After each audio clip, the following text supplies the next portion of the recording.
नई नई शादी करके आई थी पूर्णिमा। उसके पति प्रकाश को हर बात के बाद अरे मजाक कर रहा था बोलने की आदत थी। एक दिन पूर्णिमा चाय बना रही होती है। सुनो ना, ये मसाला चाय में सच में अगर मिर्ची, नमक, प्याज, लहसुन वगैरह का पेस्ट मिला दे तो चाय मसालेदार हो जाएगी ना। अरे आप कुछ भी मत बोलिए। अरे मजाक कर रहा था।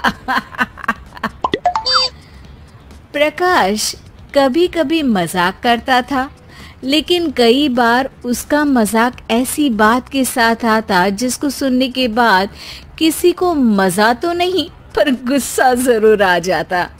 जैसे एक दिन प्रकाश ऑफिस जाते हुए हड़बड़ी में कहता है, अरे मेरे मोजे कहाँ मौज मार रहे हैं? अभी लाई। पूर्णिमा प्रकाश को मोजे लाकर दे देती है। अरे मेरी फाइल कहाँ है? मैं लेट हो रहा हूँ। रुकिए अभी लाई। फाइल भी आ जाती है। अरे वो टिफिन तो ला दो, कितना लेट करवाओगी? एक तो सामान इधर उधर पटक देते हो, मुझे ढूंढ के लाना पड़ता है, फिर मुझे कहते हो कि लेट हो रहा हूँ। अरे जल्दी जल्दी हाथ चलाओ ना। 8 हाथ नहीं है मेरे, 2 ही है। ऑक्टोपस दिख रही हूँ क्या? हाँ हाँ ठीक है, जाओ जल्दी से टिफिन लेकर आओ।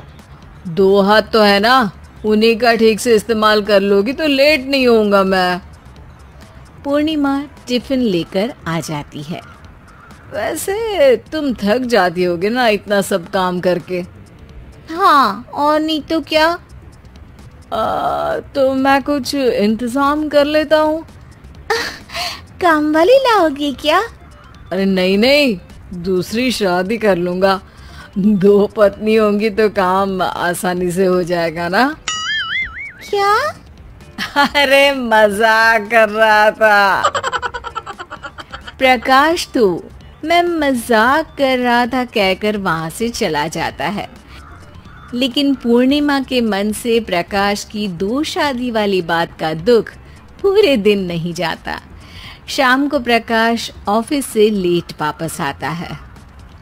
हाथ मुंह धोऊंगा, टॉवेल लगा देना, फिर खाना खाऊंगा, खाना भी लगा देना। देखो लेट मत करना। सब काम आराम से ही होंगे। आप भी तो लेट आए हो ना ऑफिस से। अरे यार मैं काम कर रहा था ऑफिस में, तुम क्या कर रही हो? घर में जो खाना, साफ सफाई ये सब होता है ना, इसको भी काम ही कहते हैं वैसे। अरे ठीक है ठीक है, मैं ही कुछ करता हूँ तुम्हारी मदद के लिए। ऑफिस से आकर मेरा हाथ बटाओगे घर के काम में? अरे नहीं, दूसरी शादी कर लूंगा ताकि सफाई तुम कर लो और खाना दूसरी बीवी बना ले। प्रकाश तुम ना थोड़ा सोच समझ के बोला करो। अरे मजाक कर रहा था यार।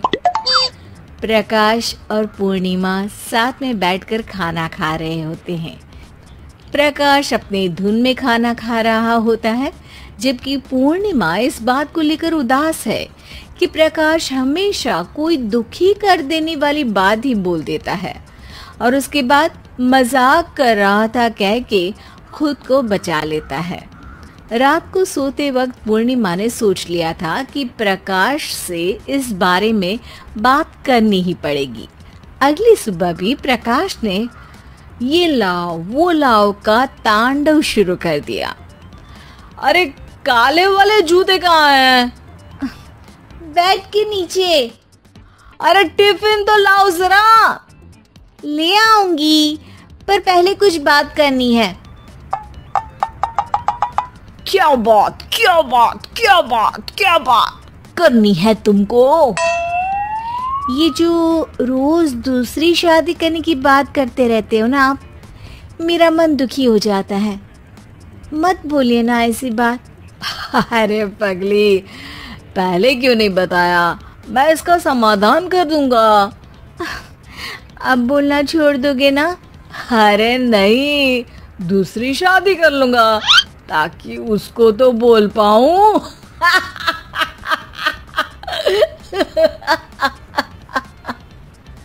ओफो, तुम कभी नहीं सुधरोगे। मजाक कर रहा था।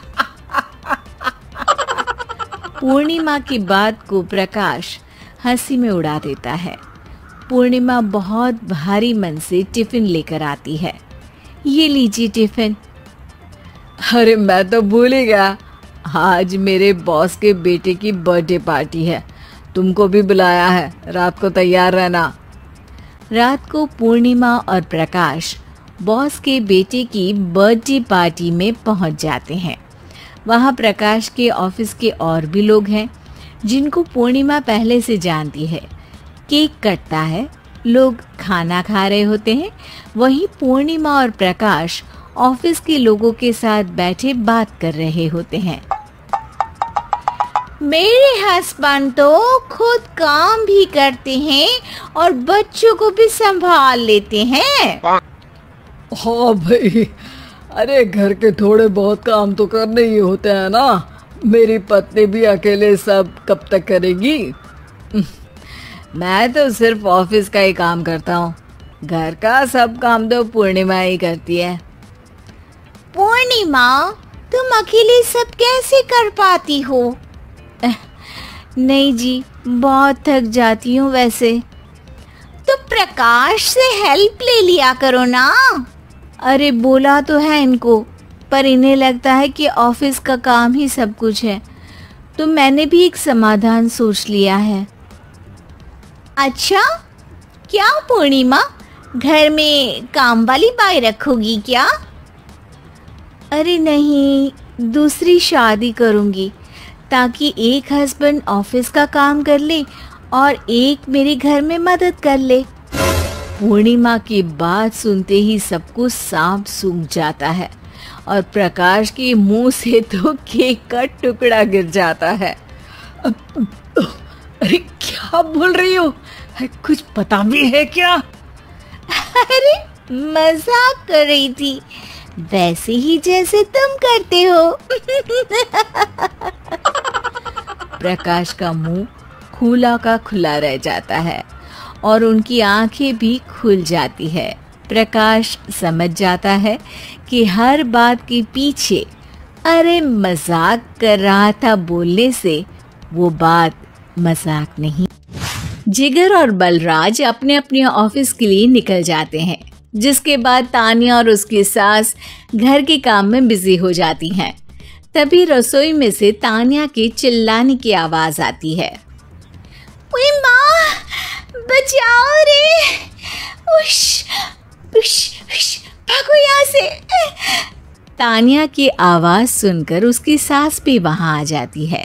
अरे क्या हुआ? और इस तरह स्लैब पर चढ़कर क्यों बैठी हो? उस छिपकली की वजह से। है? छिपकली? अरे कहाँ है छिपकली? ऐसा बोलते हुए तानिया की सास भी डर कर स्लैब पर चढ़ जाती है। अरे जब इन छिपकलियों को घूमने के लिए हमने दीवार और छत दी है, फिर ये हमारे घूमने की जगह पर क्यों उतर आती है?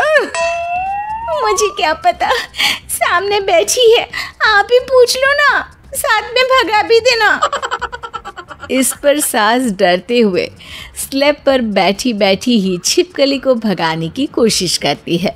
हुश, हुश, हुश, अरे जा ना, वापस अपने घर जा।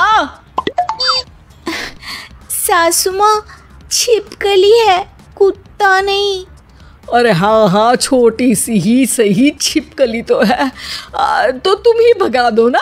तानिया की सास उसे स्लैब से नीचे गिरा देती है, जिस पर छिपकली तो डरकर भाग जाती है।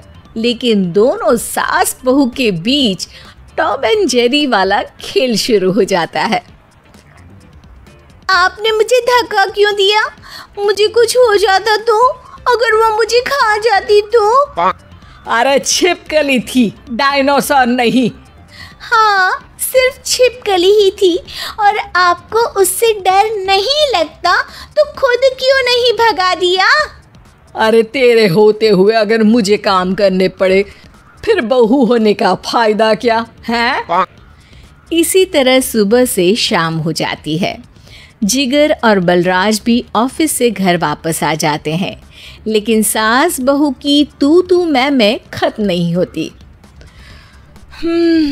आज इस सभा का मुद्दा क्या है? मम्मी ने मुझे छिपकली के सामने फेंक दिया।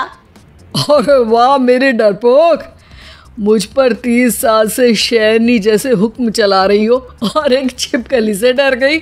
इस पर दोनों बाप बेटे हंसने लगते हैं, जिसे देखकर सास बहू एक दूसरे की शक्ल देखते हुए अब अपनी लड़ाई भूलकर उनसे लड़ना शुरू कर देती हैं। अरे आप ना ज्यादा बत्तीसी ना दिखाओ, नहीं तो शेरनी के एक पंजे से 32 के 32 दांत बाहर निकल आएंगे।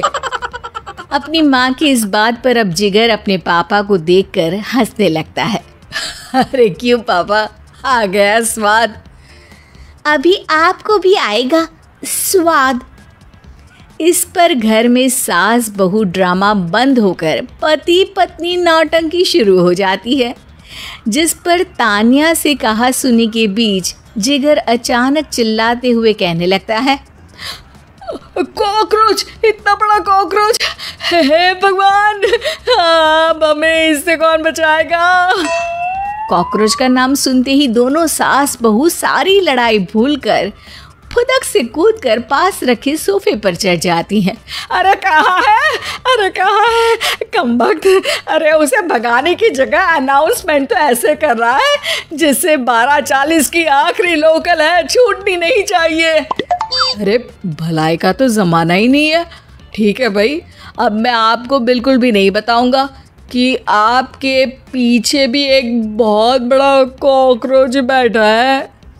जिगर की बात पर एक बार फिर दोनों डर से उछल जाती हैं, जिसके बाद जिगर और बलराज इसी तरह कभी कॉकरोच तो कभी छिपकली का नाम लेकर उन्हें परेशान करते रहते हैं।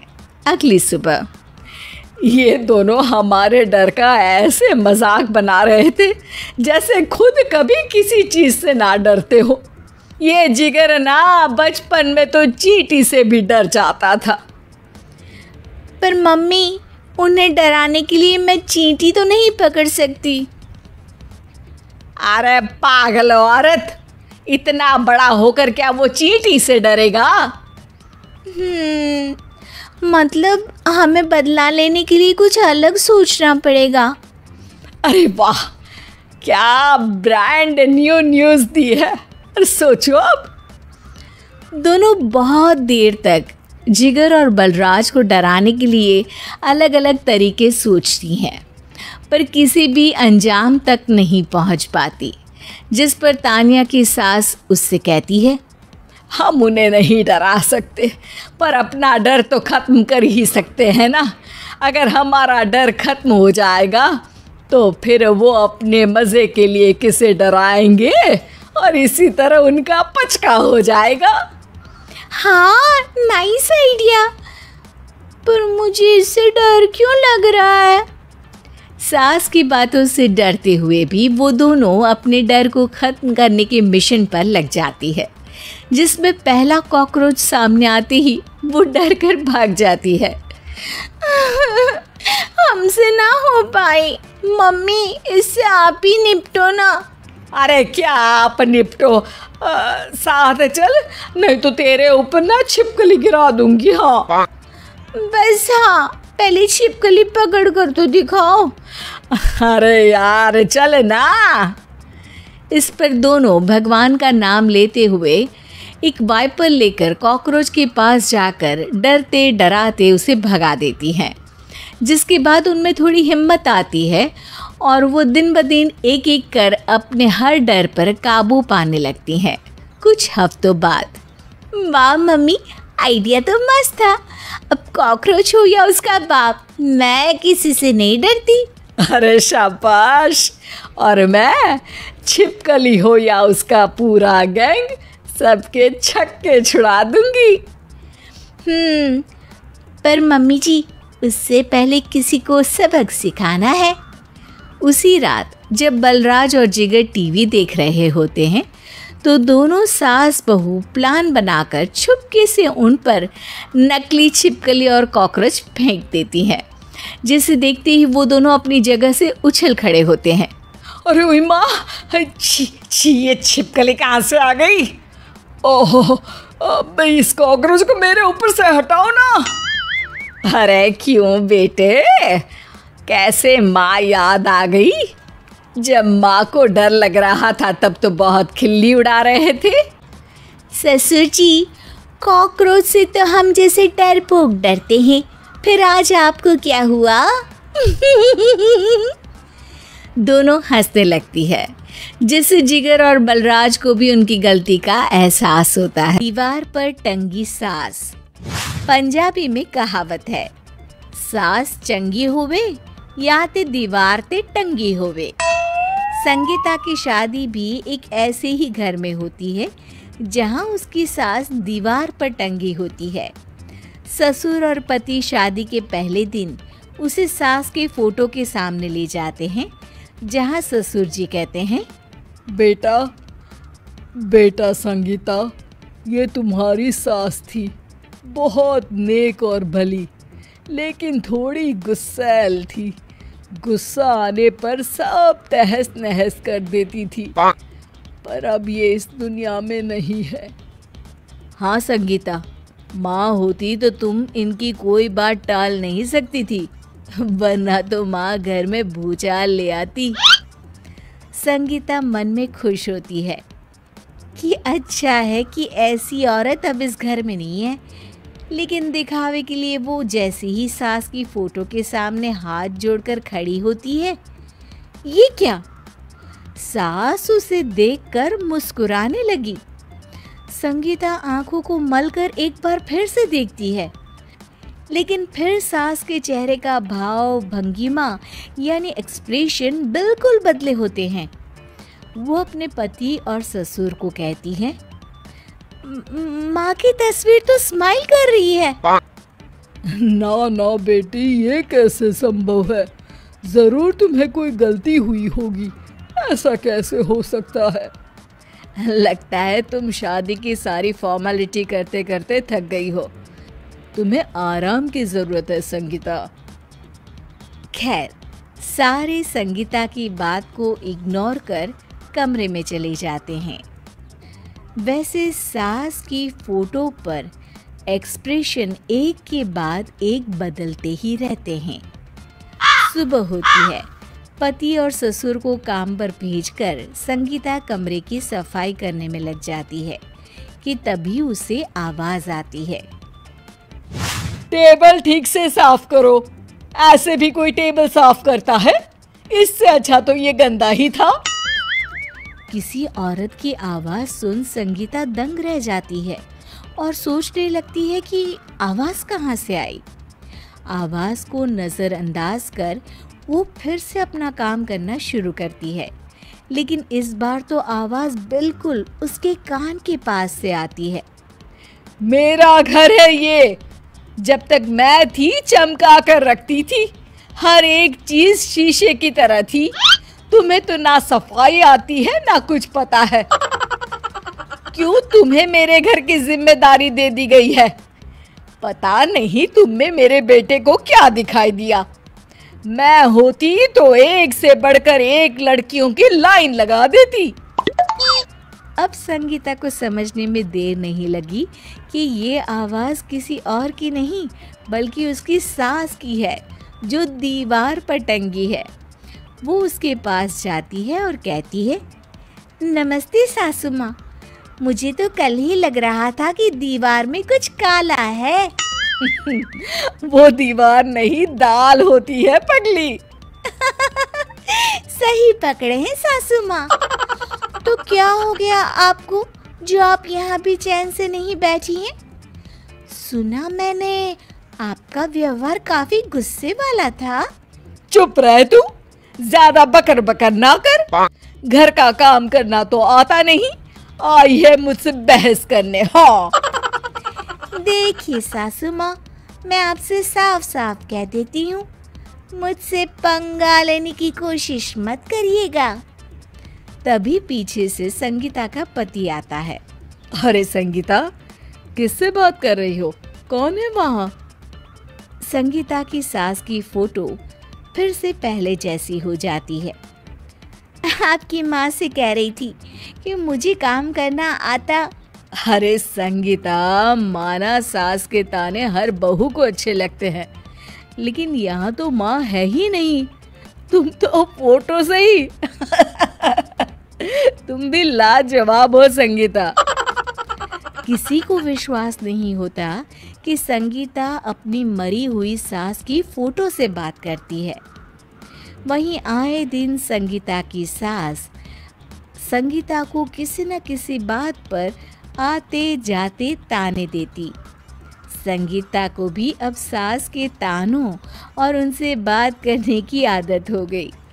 वो कभी खानदान की कहानी तो कभी तीज त्योहार कैसे मनाए या किसी व्यंजन की रेसिपी सास से ही पूछती। सारा दिन घर में अकेली संगीता की सास अब उसके लिए तानों के साथ पक्की साथी की तरह भी रहने लगी थी, जो किसी और को नहीं बल्कि संगीता को ही सुनाई देती।